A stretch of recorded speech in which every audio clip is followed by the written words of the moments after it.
Well, it's a conversation with Dean Myrick, the commissioner of the ACCC.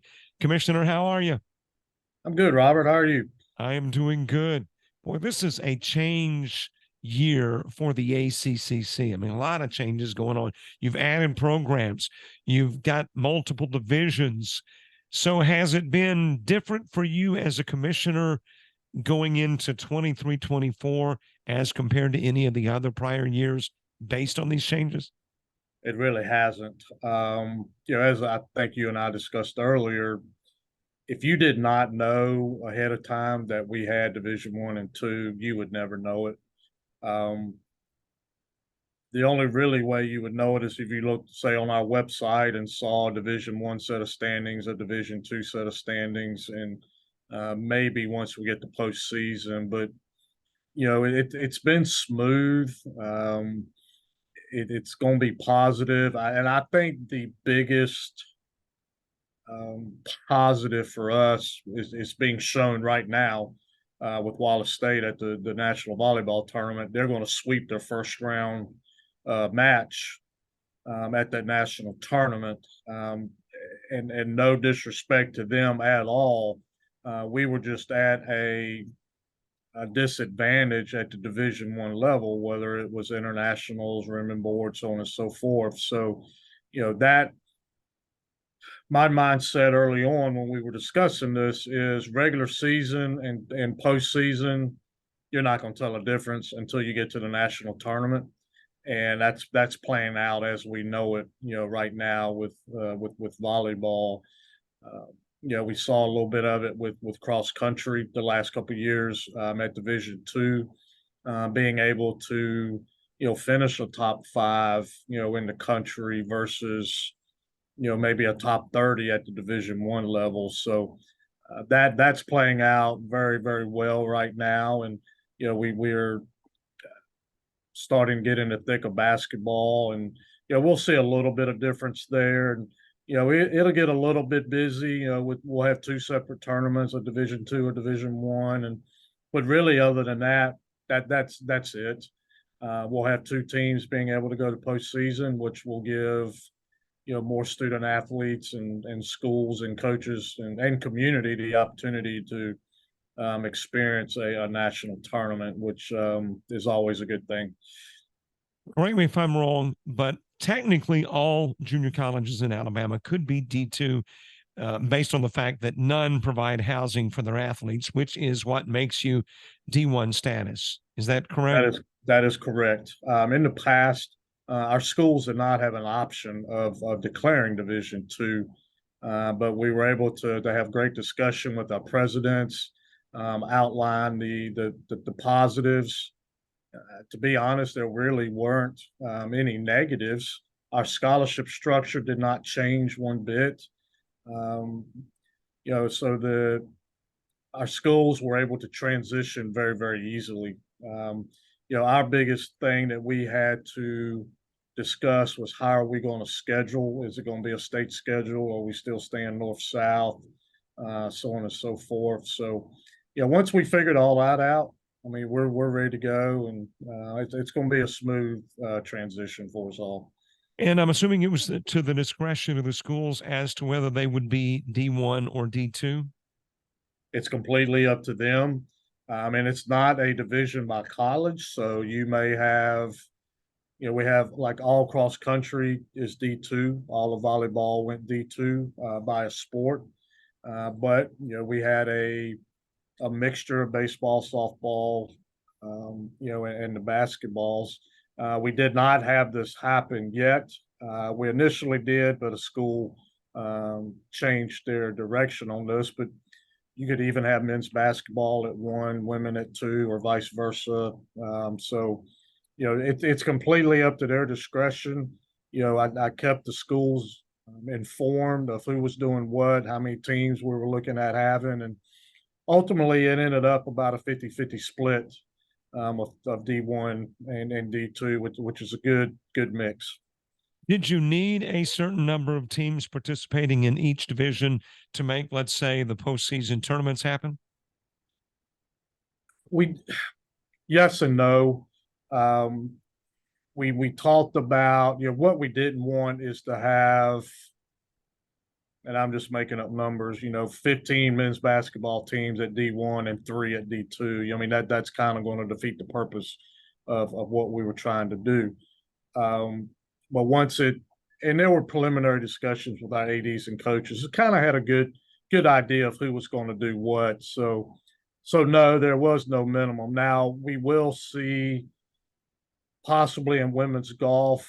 That's what we are going to have. They created a Division II level in women's golf.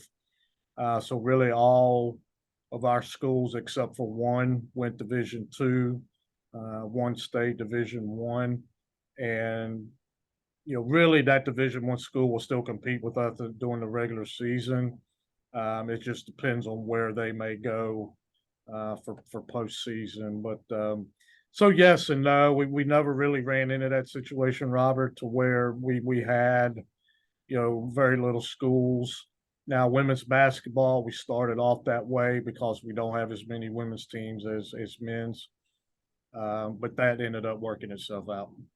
What about where the postseason tournaments are concerned? I think the last time we spoke, I believe every sport had been decided where they would play their postseason tournament, but was that problematic? And will they always be like on consecutive weeks, or could they be playing simultaneously? It depends on if our region or conference is a district. In the past, we've been together, so our region was the same as a district. Division I men's and women's basketball stayed the same. So that will be a region or conference / region / district tournament. Division II, they are districted with Florida. So we will have to play a week earlier for our conference tournament, with that winner playing the Florida winner during the time of our Division I tournament. Baseball, it's the same thing. Baseball D2 will be a week earlier, still in Oxford, but a week earlier, and then our winner will play the Florida winner. In softball, we combined the region and district, so Florida will send their top 3 teams. We'll have 5, and we will combine region / district into one tournament. So we'll be crowning our conference tournament champion as well as the district champion, and they could be different, kind of like we've had in volleyball, as you know. What determines whether the district and region is included in one event or separated? That's an NJCAA decision, and I try to get a little bit of information, and being in this 26 years now, I have a really good idea of what we may looking at. I knew all along that baseball and softball and basketball would probably go with Florida, just from a numbers, which is fine.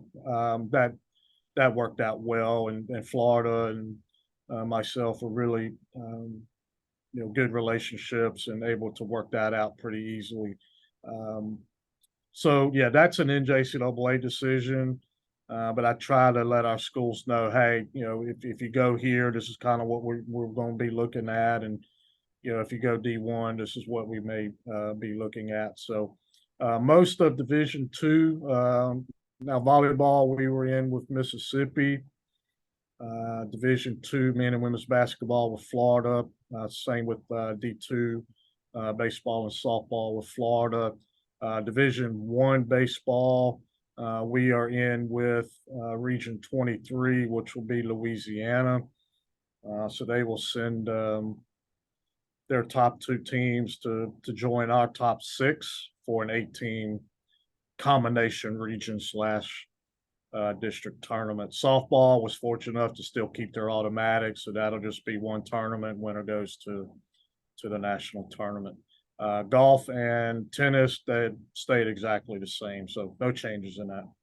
Where these district tournaments are concerned that involve other states, is the host determined on a rotating basis, or how will that work year in and year out? Yes.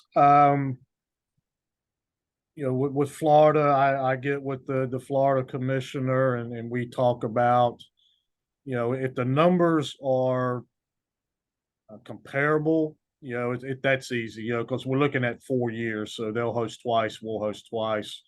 Now, as an example, D1 baseball, we've got 3 times as many teams as Louisiana. So over the 4 year period, we will host 3 of those 4 years, to make it proportionate to what we have. So it's basically a negotiating deal with those individuals from those regions. But like I said, those went pretty smooth, and everything worked out for the very best for both, I think.